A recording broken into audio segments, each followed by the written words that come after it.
Up here, I'm doing it again.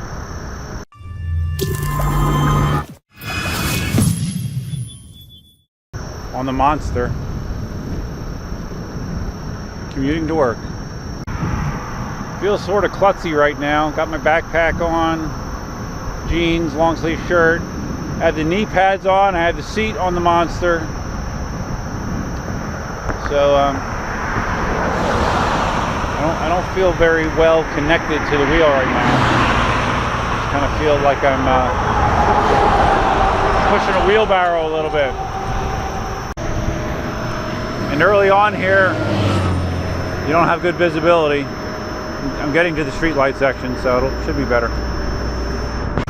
Somewhere around 6:15, 6:20, something like that. I'm leaving slightly earlier than I did last year when I did this. Temperatures in the low 60s right now, hence the long sleeve shirt. I do have my elbow pads on underneath here, in case you were wondering.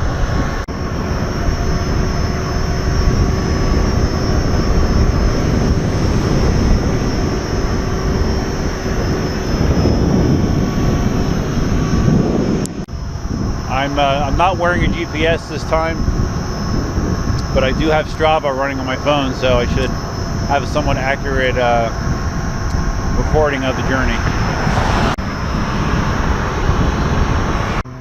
I also plan to be using more bike lane this time. Last year I used almost all sidewalk, but I'm going to be using a bike lane to speed things up a little bit as much as I can.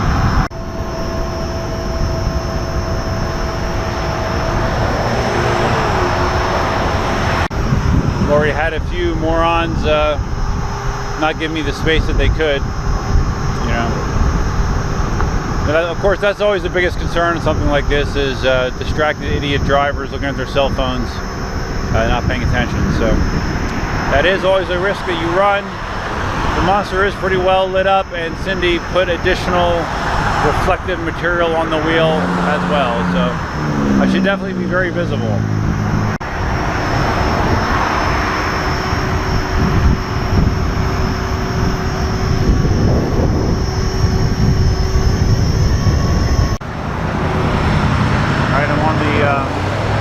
Long straightaway now, Mockley Road all the way down to Collier Boulevard. When there are convenient bike paths along the way, not bike paths, but pedestrian paths, I am going to use them. So, for example, at Heritage Bay, I'm going to get off there and use the trail there down to Collier. Toughest thing is I'm really trying to keep an eye on the bike lane to make sure I avoid any potential obstacles. Not the easiest thing to do.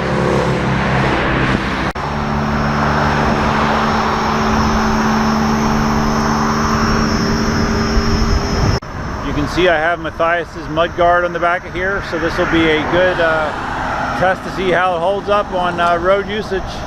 See how well it sticks back there.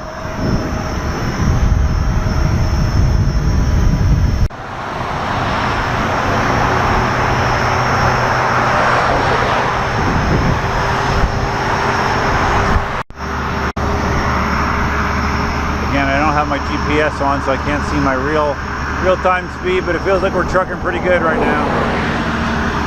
Probably in the vicinity of 20. And when these dump trucks and tractor trailers go by, it's a little hairy, you know, because they don't have a lot of room to move left, so you can really feel it.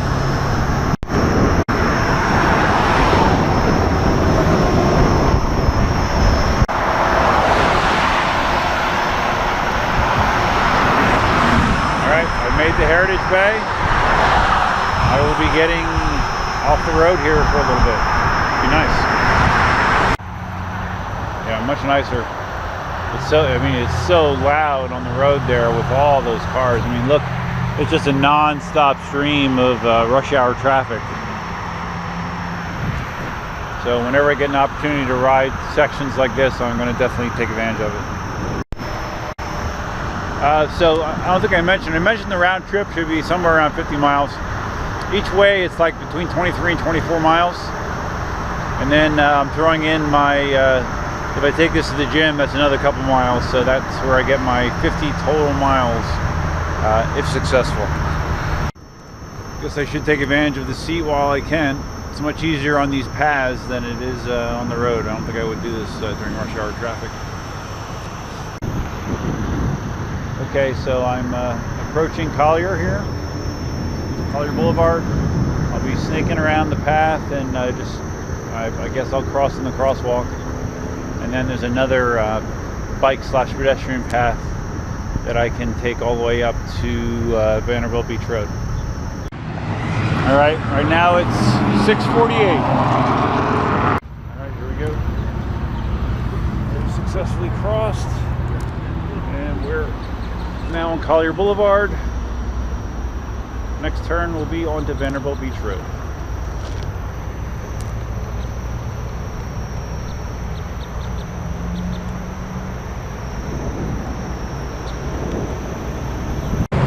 All right, we've made it to Vanderbilt Beach Road.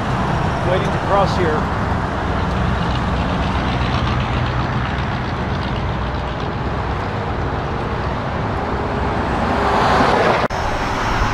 So again, I'm utilizing the bike lane here in Vanderbilt, whereas last year I was on the sidewalk for this. Definitely saves some time. So far the ride's been smooth, I'd say. I'm getting close to halfway there. The sun is rising. I can see much better now. It's awesome.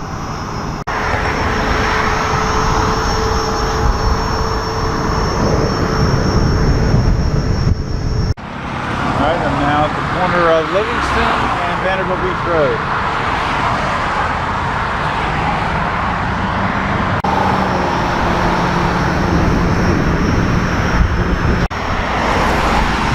So we're now getting into the heart of rush hour, so traffic should be pretty much non-stop. Can actually put my eye protection back on, which is nice because I got a few bugs in the eyes on the way here.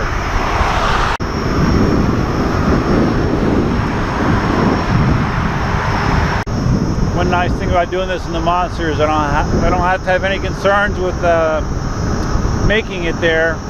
With the M Super, I actually had low battery. I made it with about 10% left, but my Monster is a 1600 watt-hour battery, so going 23, 24 miles should be no big deal.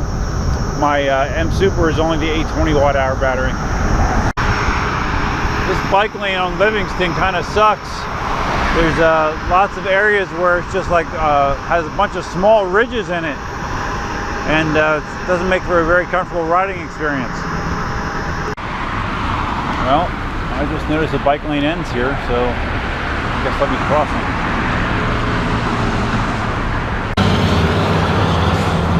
It's weird, I thought the bike lane on Livingston went further than this. I knew it didn't go the whole way, but I thought it went further than this, so looks like I'm going to be on sidewalk the rest of the way on Livingston.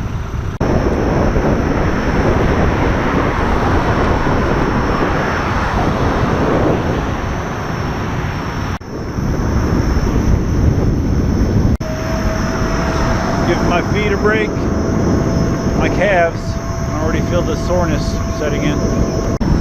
Alright, so I just crossed Golden Gate Parkway, which is the last huge intersection to get across. So yeah, things are going fine. No big complaints.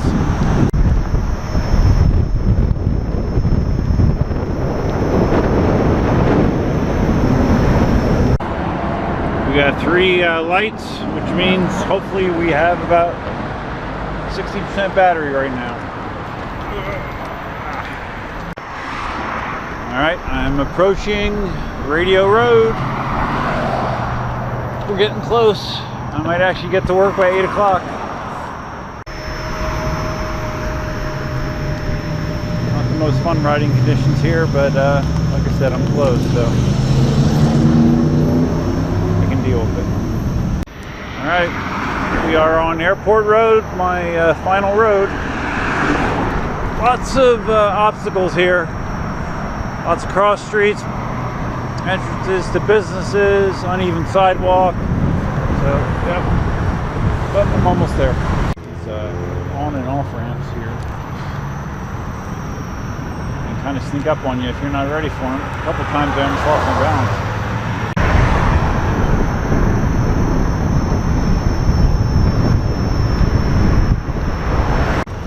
Just crossed Davis Boulevard, my last major intersection. Alright, so I've arrived at my office. Trip went well, and tune in for part 2 about 9 hours from now. See you then.